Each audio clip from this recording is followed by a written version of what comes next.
Welcome to yet another episode of Project IMG Submission Series.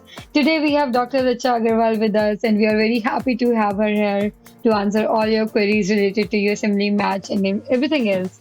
So, Dr. Richa, thank you for being with us today. Hi, Parul. Hi, everyone. Thank you for having me here. Thank you. Okay. So, Dr. Richa, since we know that you have done your residency in India and now you're starting your residency as a PGY1 internal medicine in US, so I'm like very keen to know what are the differences you're facing, as a resident there and now as a resident here, and how are you like dealing with it? Yeah, I mean, the journey at all is very overwhelming. Whether you prepare for Indian PG or you prepare for this MLE and the American Mhm. studies, journey is overwhelming. But the basic difference which I feel in like Indian and American culture is being supportive. Americans and their culture is like they're very supportive. If we are, like we are incoming first year residents, so we just came here. So everybody is like everything is so organized for us. Seniors, attendings, program director, they are very supportive. That's the basic difference which I felt. Apart from their approach or medical thing or anything else, basic difference is they keep things organized. They have classes organized different for first years, different for second years, then board reviews for third years. So like we do in schools, we Mhm. have a first class, section A, section B, right? Then second class, each class has their own syllabus. So that's the approach here, especially in my program. I don't know about other programs, but yeah, they approach class wise, that first year should be doing this, second year should be learning this, third year should be this. So yeah, that's the best part which I like. That sounds like a very nice organization or Yeah, stratification, whatever we can say, like a really good system to work in, maybe. Yeah, true. this is good. So, since you have come this far and now you are actually doing residency, and I can see that you're really, enjoying your time here. So, True. what were the like some of the challenges that you faced in your journey with respect to anything, match application, USC, visa, and how did you deal with them? That's a very good question. Really very good question. So you know what, in the whole journey, everybody is doing hard work, right? If you are like thinking of clearing this exam, you are a hard worker, there is no doubt in it. Mhm. The problem with this journey is that it's a very long journey which needs persistence and patience. Second, in this journey, you feel sometimes so frustrated, so irritated because at a moment you are alone in this whole journey. Nobody's with you in this journey. When you plan for the other exams like your home country residency exam, there is a lot of common thing, right? Your whole batch is preparing for it. Yeah. You get so many advice, so many people to work with, to study with, to discuss with. But for USMLE, you got nobody. There is a lot of videos, a lot of people who are there to help you, but they can help you on a certain level, at a certain way, right? So that's the most difficult part in this whole journey which I felt. Mhm. I got so frustrated when my friends who are doing residence in US, they are not replying me back, they are not answering my questions. That was the most frustrating period. But because now I am here, I can see the difference that, yeah, guys, it's not possible. It's really not possible because timings are so odd. When we get free, you Mhm. guys have this Yeah. midnight. And we Mhm. feel so bad to give you a time that we'll call you back early in the morning, 4 o'clock. Mhm. That is Oh. not, that's not look bad, look good Yeah.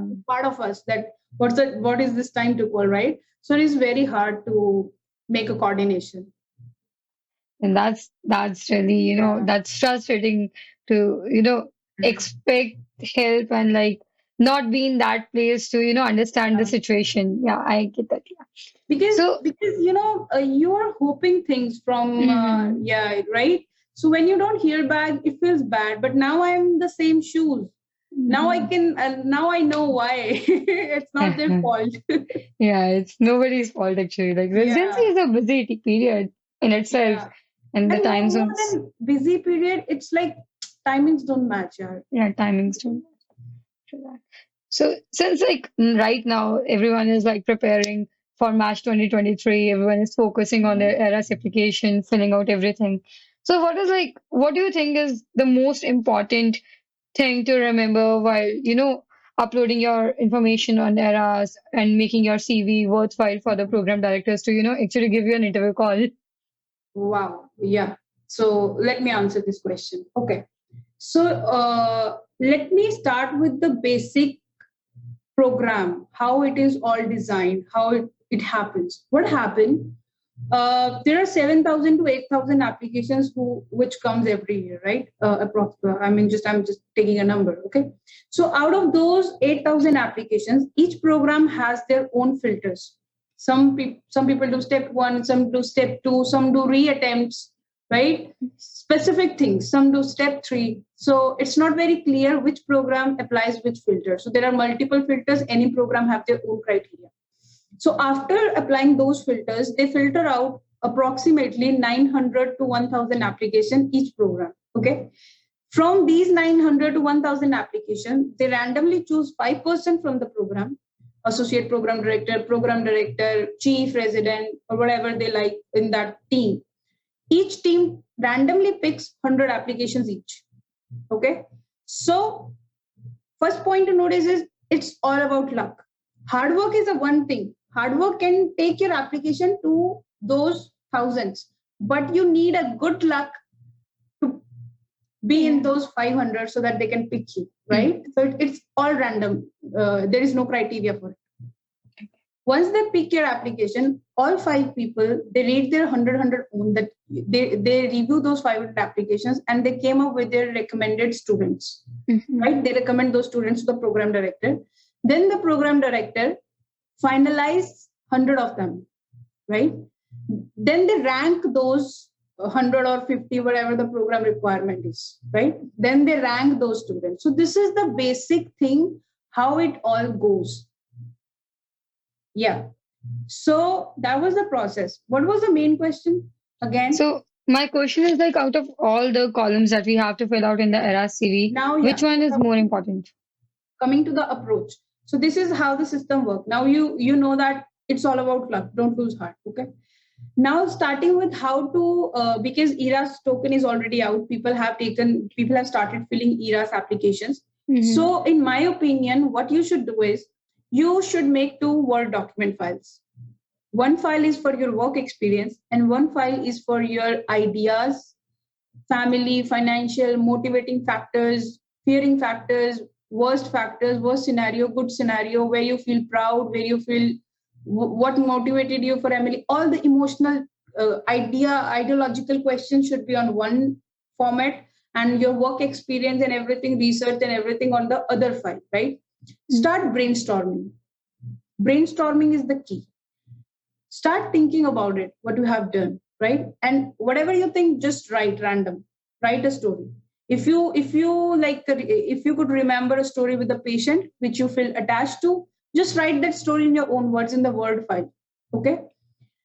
You are supposed to write at least 10 to 12 pages, to cut them short in 1 page. Wow.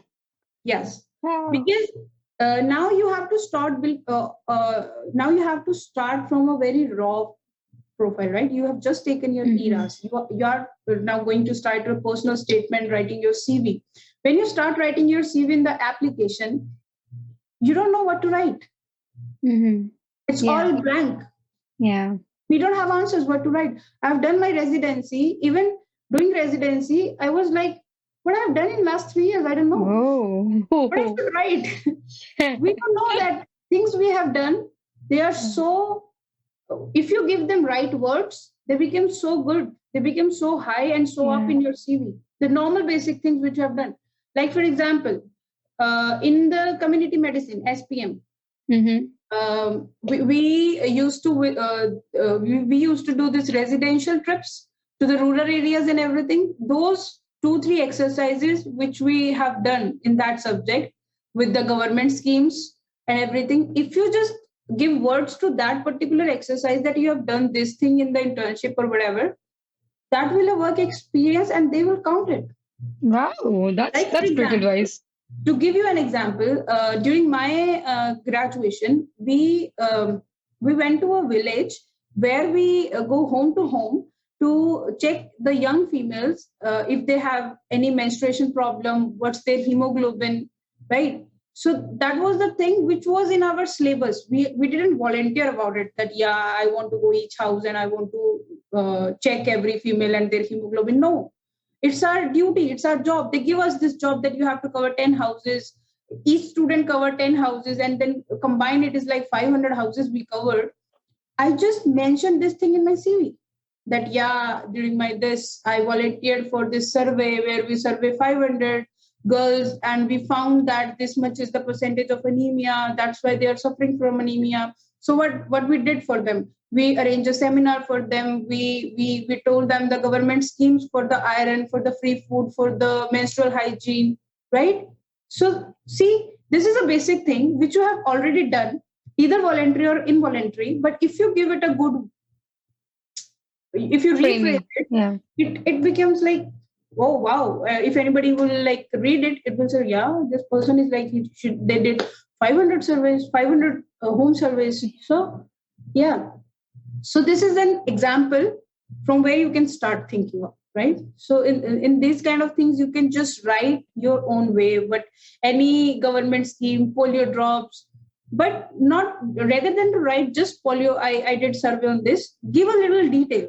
Yeah, like How many people you covered? Be specific, be logical, use numbers. More numbers you will use, more fine and logical your CV will look. Yeah. If I'm saying that I have seen so many patients in emergency, I've seen so many patients in OPDs, right? But if I write, I have seen hundreds of cases of this, thousands of cases of this, I have done hundreds of biopsies.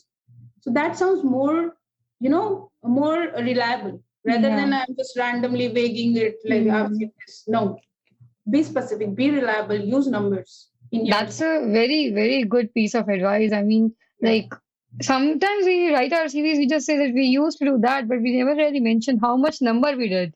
Exactly. Yeah, And sometimes you have done things, but you don't know if I could write it or not. Yeah. So let me tell you, write everything you feel. That's why I'm telling you to start with the word file. Make 2 word files, write everything you read. Second piece of advice, which is most important, I feel, use your seniors and your contacts wisely. I'm repeating it. Use your seniors and your contacts who are already in US wisely. Because if you call them after every third day, they can't help you. Yeah. No. Spoon feeding doesn't, you won't get like spoon feed of everything. No, you have to work for it, right? Use them specifically for a specific question, and always try when you are on call with them, get your answers right away. Don't believe that if you send this big file to me to review, right? I can give my opinion for once, right? I can't review your file after every week. You get corrections and you send me again. I review again. I feedback. I can't give that, right? Yeah. Ask specific questions. Use your senior wisely, right? Send them a full file which you have already filtered out. Filter your content, and you from your side you made the best. Then they will review it. They will give you feedback which you can make the changes. In between, if you need the advice, just call them. Ask them the direct question, get your answer, put that in your file. Okay? Rather than to send, because we can't read it. It's not possible. In last 1 week, I got 10 calls from 10 different people that they are applying this year. They need my advice. If each of them start sending me their personal statement, start sending me their LORs to write, how can I do that? It's not possible. That's true. Right? I'm telling you the reality, because when I was in India, just 6 months back, I'm on the other side of this interview within a 6 months. 6 months back, I was struggling with these things. Yeah. I got so frustrated when my seniors didn't reply, when they don't see my personal statement for 2 days, 3 days. I feel so bad. But now I know why. They can't do it. Right? So use them wisely. Ask direct questions, specific questions. They want to help you. I want to help everybody. In my power, I want to help each one of them. But I can't do it if you just put everything on me. If you expect I would write your LOR I can't do that. I can give you ideas from where you can read it, from where you can write it. Right? For example, if somebody calls me to how I can build up my networks, okay, I can give the ideas that, okay, join Project IMG, join this, join that organization. You can, but I can't build networks on their behalf, right? If they, so that's the key difference. I can tell you how you can do it, but you have to do it. Like our seniors can more direct us and actually like bring us to the point where we have to do Right. it. Right. It's your journey. You have to figure out things. You can take their advice. Take their advice on the phone. Don't leave things for the next day or for review for anything. We can't do that. Just call us and right. So yeah, that's the key. That's the most difficult part, which I feel that was the most frustrating part. But yeah, if you do it wisely, you will anyhow you will reach there. You're right. Like having a replication that way, from like a pile of information, then filtering the information, and it's like in that way we are not like missing out on anything, and refining part goes a lot better. That's a very good piece of advice. So I have one question, like how much do you think is research important for your application, especially for internal medicine? And how many publications did you have when you applied? I had only one publication. Okay. On COVID, I did some research on COVID. I even didn't had my thesis paper published yet. I'm a little bad at research, So actually, about research is whatever you do, it counts. There is nothing which you do doesn't count in your CV. Okay, whatever you do, whether it's a published research, whether it's unpublished research, doesn't matter. If you had some experience, just add it. Okay. And second thing is, don't think that anything can like change the fate of your application or your interviews or your match. Okay. Things have their own value. Everything is important. It's not like if you do like 5 research and somebody has done 2 research, then you are more experienced than them. No. Research is important. You should have basic understanding of research. Okay. So if you have one good research and another person have 5 paid articles published, doesn't matter, right? They look your CV overall. I didn't have much research experience. I did mention my thesis work. I did mention that article, and I mentioned some few things which I just did in the ward, some random studies, which even I don't know whether published or not, just random. Okay. So just mention it, whether you have done it. I mean, mention those things which you actually did it. Don't make up things. Don't fake. Don't false things, right? Because if they found you guilty in one thing, they will they will say whether it's a small little thing, but don't mess. If you have done that thing, if you can explain that thing, right? If you have learned something from that part, then mention. Whether you got some result or not, that doesn't matter, right? So this is with research. Do research, but if you have time, if you have pace, okay, otherwise one is good enough. If you have one good research, that's enough, because you have to fill that space. It's in your CV. If you don't have research, you don't know, might be some programs have the research as a filter. Who knows? So it is supposed to fill every column of your ERAs, because you don't know which program has which filter.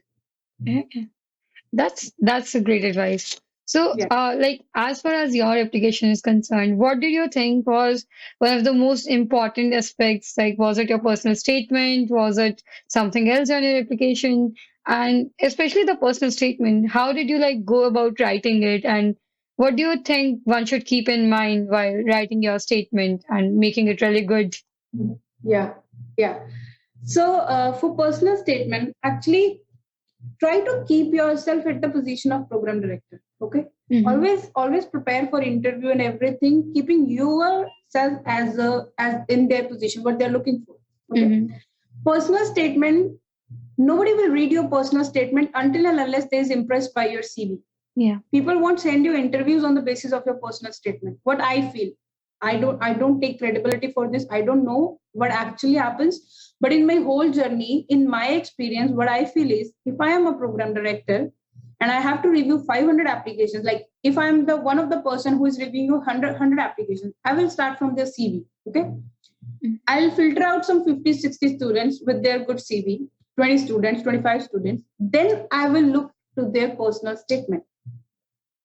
Okay. From those 50, on the basis of personal statement, I'll filter out more. I'll come to the 20. So here is your personal statement matters, right? So how you should write your personal statement is another different thing. If you are thinking that you should, I mean, there are very good articles, very good books, and so many channels, so many guidance regarding how you should write a personal statement. You should start with your medical inspiration, start with your med school, then your whatever you did. No, it's everything in your CV. The things which you have mentioned in your CV, don't mention in your personal statement. That won't impress anybody. If I'm reading again the same thing in a personal statement, what impression would I had? I mean, I might not reject your application, still you are in, but I'm not impressed, right? Personal statement should be very crisp, very sharp. You should cover two things in your personal statement. One, if you have any red flag in your CV, if you feel your scores are like 220s or any less or any you couldn't do research or anything, if you have red flag in your CV, cover that part in your personal statement. Give that thing a personal touch. Family, financial, patient, whatever you feel, give that personal touch to that red flag, that's why I couldn't do it. So that if a person has some question in your CV, he can find answer in your personal statement. Okay, so that's the first goal of personal statement. Second, don't write long personal statements.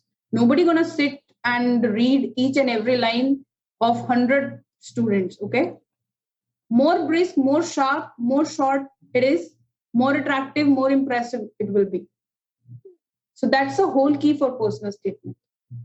That's really good. Yeah.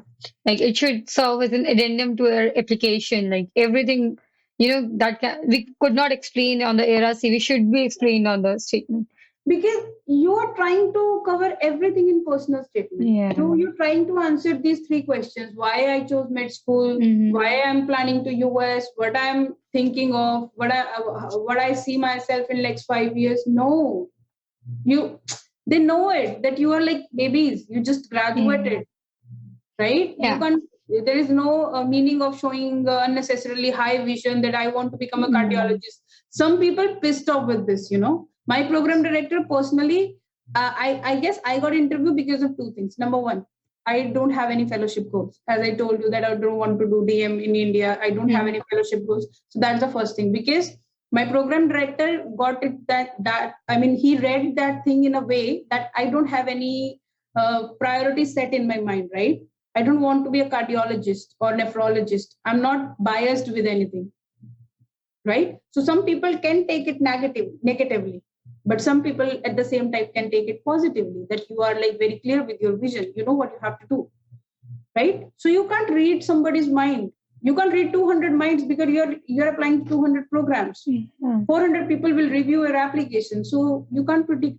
So my advice is just be yourself. Be true to yourself. Write whatever you feel. If somebody is impressed, well and good. If they are not impressed, then it's okay. We can try another time. That's good. That's good. I Like mean, from 400, you will be able to impress at least, 20, 30. 20, 30. Not Somebody hard. would give us a call. Yeah. Exactly. Whatever you feel, 20, 30 people is not hard that they can support you, right? And that's enough to get a match. So don't push so hard to be fake or not. Be unique. In your submission, you have like stressed on this point way too many times that you need only one interview to match. You need only one interview to match. Yeah. So, like phrase itself gives a lot of positivity. And I actually want to ask you, like, how many interviews were you able to secure, and like, what was your approach in choosing the programs? Yeah. I got only 2 interviews. Okay.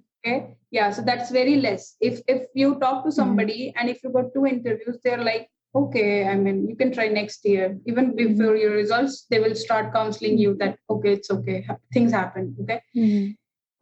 How I approach to this is that I keep myself away from all the chick of that November, December, and January area. I was not in contact of any MLE aspirant. Okay.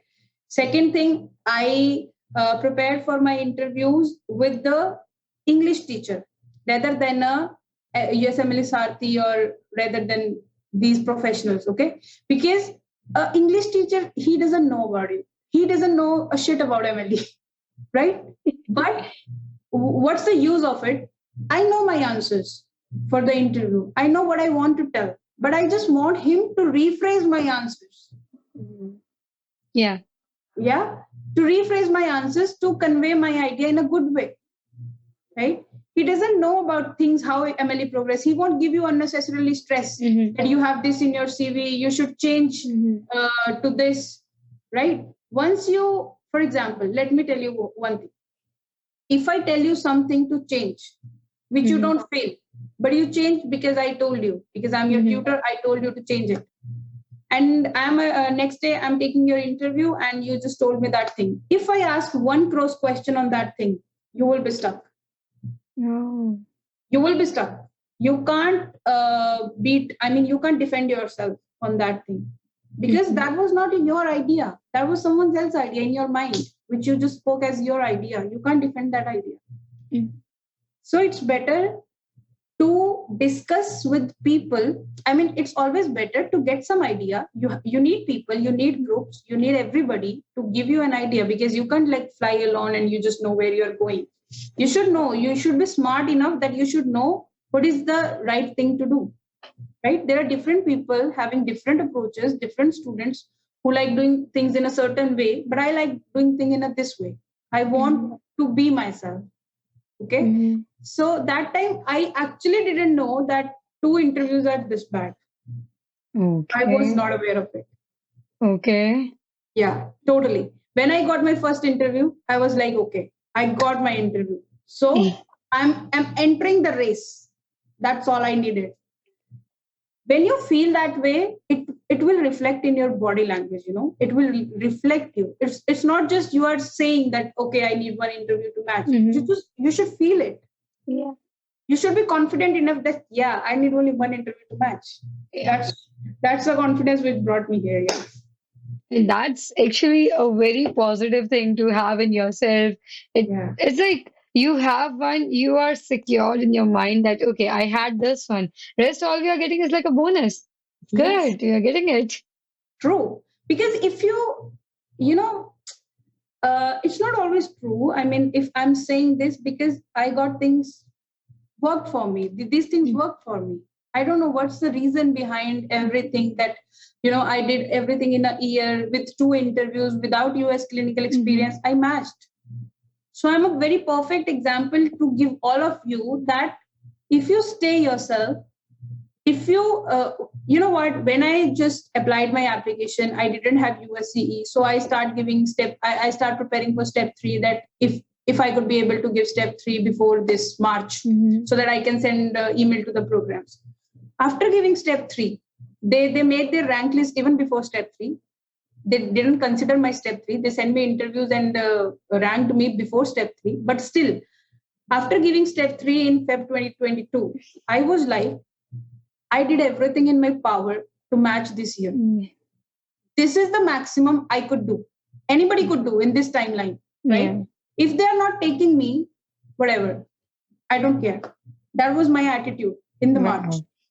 Wow, that's really good. That's really good. Because I've worked hard, dude. I did everything which I could do. I'm giving my MD exam in the same year. I became ECFMG certified. I have given step 3. What else they want me to do? Exactly. Right? So you should know that you have done everything. So you can't control, you can't sense anybody's mind, what they're thinking of you. Things will come to you.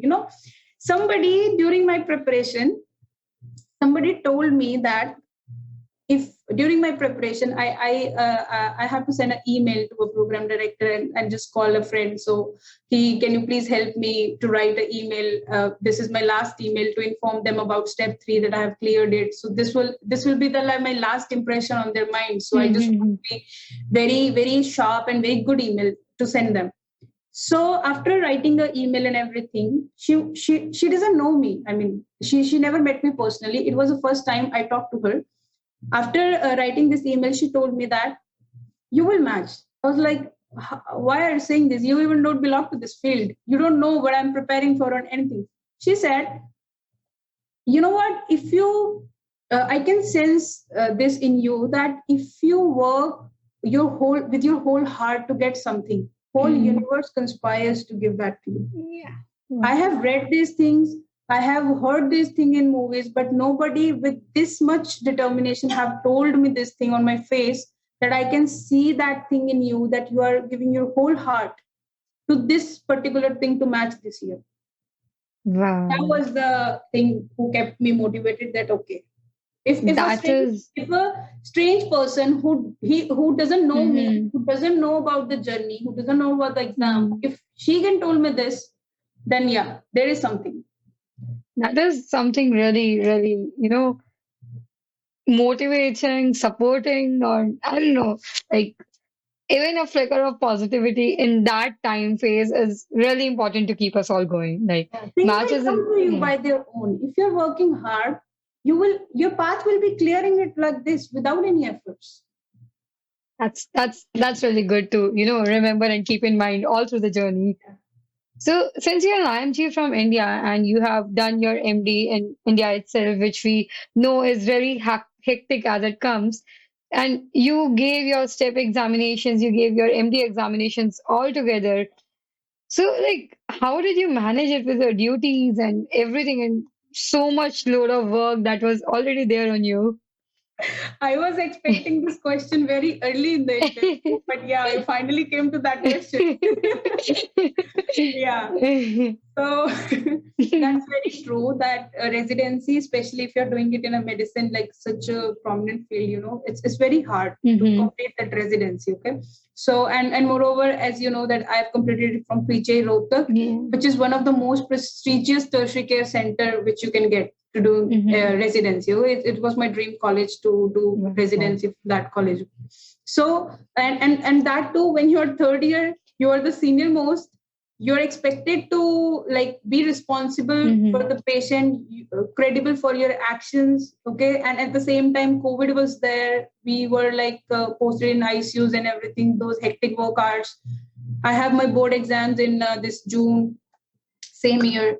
So yeah, there was a lot of things which were going on simultaneously, but uh, positive mindset and the ultimate goal which you see, that's all you need. Yeah. That's all you need to prioritize your things and to work smarter. That is great, man.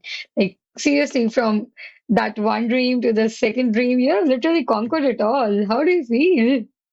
I mean, Yeah, I mean, you just to be like very clear with your things. yeah. I usually make short goals. I make a goal of 1 month. I clear my mind that this month what I'm doing. Hmm. If I'm giving step one, I don't know shit about step two. Literally, I even didn't know about what are the study materials for step two, how much time it will take to prepare step two. Uh, my friend, my colleague, when I cleared this Indian exam, she cleared this MLE exam. She was in second year of residency here when I started preparing for my MLE. I called her, and you know what? I called her 3 times in a whole year initially. Then I started calling her during my ERAS application daily basis. But initially, I was like, just tell me how much time minimum it take for preparing step one, and what is the best study source where I can study. Just one thing, right? She told me study. You will complete the questions, do the marked unmarked questions, okay, and then give your exam in 2 months. Right? She set me a goal. I prepared the same way. I gave my exam in 2 months. Then I called her again. Okay, bro. So this is my score. Next what? What about step two? What's the study source? What's the study time? She told me give your step two in a month. Wow, When you seriously? take, I mean, step one, she told me that step two, sorry, 3 months for step one and 2 months Hmm. for step two. Hmm. So she told me that usually it takes like 2 to 3 months, but as you have done your residency, so you can do it in a month or like Yeah. 1.5 month. Just do UWorld. I took UWorld. I started preparing for 1 month, and I gave my step two. Then I called her with my score. Okay, bro. Then with step two. Now what's the next step? Then it comes OIT. Yeah. How many days? 15 days. Okay. Oh. Tutor, OIT, 15 days, done. Then I became a CFMG certified, then whole journey. I don't think I've ever, met anyone with such a fast track journey. Like, oh my God, kudos. Yeah, actually, medicine residency, some it helps because you know the clinical scenario, so it's not that Yeah. difficult after doing residency. Yeah. So, But when I was in like step one, I again focusing on this. Step one is very crucial mhm, because there is a lot of things which pull you back from giving step one. I mhm, I was like so stressed. I think of giving up in like 15 days. mhm, But this same friend, she told me, like, if you want to give it, just give it a shot. I mean, it's not that hard. You are earning, you are a resident, you don't have any financial problems. So just mhm. give an exam. I mean, it's not that hard. So I was like, okay, let's give it a try. We can do it. Wow. Yeah, you need good people in your circle to Yeah. achieve this kind of thing. Yeah. To push you towards your goal, like Push you to keep you towards on the goals. track. Yeah. Yeah. So I am really thankful to her that she pushed me this hard that I'm here now because of her. We are thankful to her too. That's nice. That's really nice. So, Yeah. like, I mean, how much do you think that your home country residency actually helped you in your process through USMLEs in your residency right now and everything else? It helped me a lot, man. It helped me a lot because, especially if you are a resident in medicine, Mm, being a medicine resident, you know the basic things. You know all the pathologies. You know because you read it every day with every mhm, patient. Okay, and yeah. the good thing about MLE is it relates your preclinical subjects with your clinical Clinical. questions. Okay, so I didn't find any difficulty in reading UL questions, in learning their explanation, because when you do it during graduation, it's a little hard because you're weak in medicine. You can't crack that Mhm, question so fast. You need extensive knowledge to reach to the point yeah. what they are exactly looking for in the Yeah. question. I Mhm, have that thing already because I was a resident for 3 years, so I was very clear about their clinical scenario. I just need to brush up my preclinical Preclinical. theoretical things like Okay. microbiology, biochemistry, pharmacological mechanism of action, and everything. So that's the only thing which I did for 2 months. Then I just gave exams, and because my goal is, you know what, there are like two kind of people. My whole interview is for those kind of people who are not who are not targeting to match in AIMS or PJ level of things, who are not targeting to match with the university programs. So I'm clearly saying, please guys, watch another video. This video is not for you. This video is for those students who just want to get matched. Any program, anywhere, just want to get matched. So this is for those people. Yeah, that's actually like I think Yeah.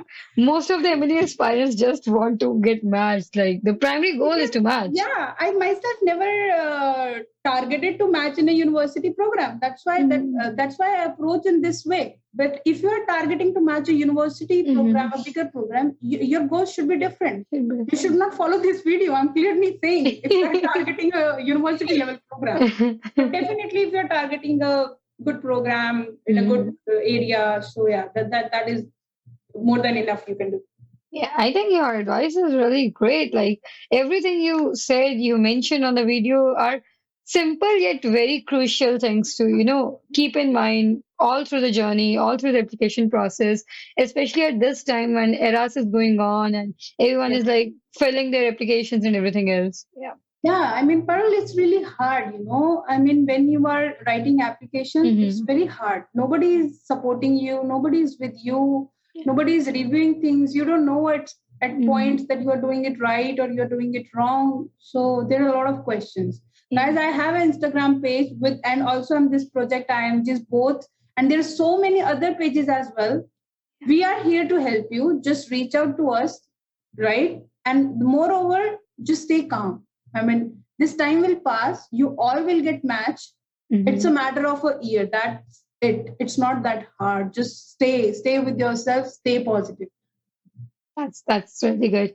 So, Dr. Richa, like one last thing that I would actually want to ask you is, what message do you want to give to all the viewers out there? And if there was anything different that you could have done on your journey, what would it be? Guys, mostly I have mentioned, I have already discussed most of the part which I like felt, and most of the advices also I shared, because those things that like approach for LOR, approach for personal statement, eras, those particular things you will find formats. There is a lot of things on the internet which are circulating, so everybody has them. So that's why I'm not mentioning all those things, because you have already so much stuff going on, so you can just figure it out those things.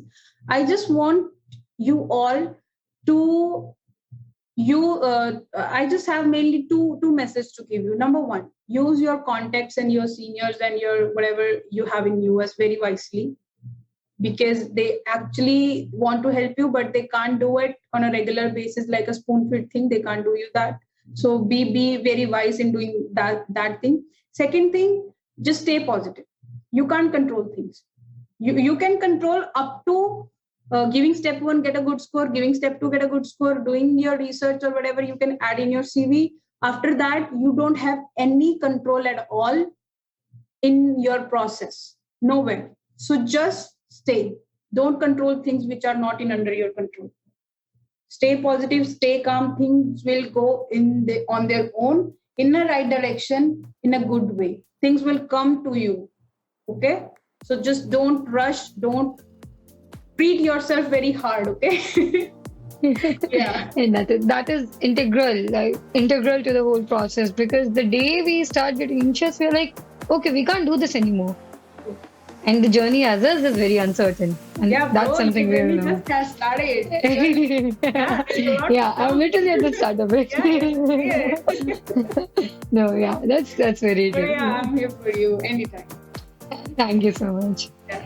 So thank you, Dr. Richa, for being with us today. And we are very sure that you have inspired a lot of IMGs who are viewing this video. May you continue to prosper in all that you do. We wish you all the luck. Thank you, Parul. Thank you, everybody. Thank you so much.